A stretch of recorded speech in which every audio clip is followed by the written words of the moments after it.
The Homo Deus, A Brief History of Tomorrow, was written by Yuval Noah Harari, a historian and professor at the Hebrew University of Jerusalem.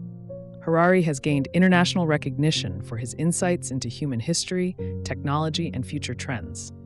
His previous book, Sapiens, A Brief History of Humankind, explored the past of humankind, while Homo Deus looks to the future, examining what humanity's next steps might be as we continue to evolve with technology. The book, published in 2015, presents a vision of the future where humans are no longer focused on survival, but instead on achieving a higher state of existence, potentially even godlike powers. In Homo Deus, Harari discusses how humans have moved from worrying about basic survival, like hunger, disease, and war, to the idea of transcending our biological limitations. The title itself refers to the possibility that we might transform ourselves into gods, in the sense of creating and controlling life and death in ways that were once unimaginable. Harari points out that in the past, people lived in a world where survival was the biggest concern. Today, though, we have achieved significant progress in fighting disease, eradicating hunger, and reducing violence. As a result, people are now focused on more abstract goals, like immortality, happiness, and superhuman abilities. The book begins by exploring the history of human progress. Harari looks at how, in the past, people worked hard to overcome challenges like famine, plague, and war. These were the main threats to human life. But as we entered the 21st century, these problems became less pressing due to advances in science and technology. Humans started to live longer lives, and for many, the quality of life improved. This shift led to the rise of new goals for the future. Now, people are less concerned with surviving and more focused on living longer and better lives. Harari explores the possibility that in the near future, humans could extend lifespans dramatically or even achieve forms of immortality. One of the main ideas Harari discusses is the pursuit of happiness. While in the past, happiness was often associated with material wealth or the satisfaction of basic needs, today it has become more about personal fulfillment and emotional well-being. The modern world, with its many advancements, offers the opportunity for people to control their mental states in ways that were once impossible. Harari examines how new technologies, such as brain-computer interfaces or genetic engineering, might allow humans to change their emotions and thoughts. This could lead to a new era where people have the ability to design their own happiness. Another central idea in Homo Deus is the rise of artificial intelligence and its potential impact on human life. Harari explains how advancements in AI and machine learning are already changing the world. In the future, machines might outperform humans in almost every area, including creativity, decision-making, and even emotional intelligence. This could lead to a society where humans are no longer the dominant species on Earth, and where our abilities might be overshadowed by artificial systems. Harari does not simply celebrate these technological advances. He raises concerns about the ethical implications. He warns that while AI could offer great benefits, it might also create new inequalities and challenges that society is not yet prepared for.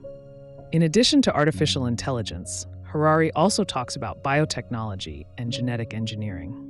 He explains how humans are beginning to understand and manipulate life at the molecular level. Scientists are already working on projects to eliminate genetic diseases, enhance physical and mental abilities, and extend human life. The possibility of creating designer babies, where parents can choose specific traits for their children, is also discussed.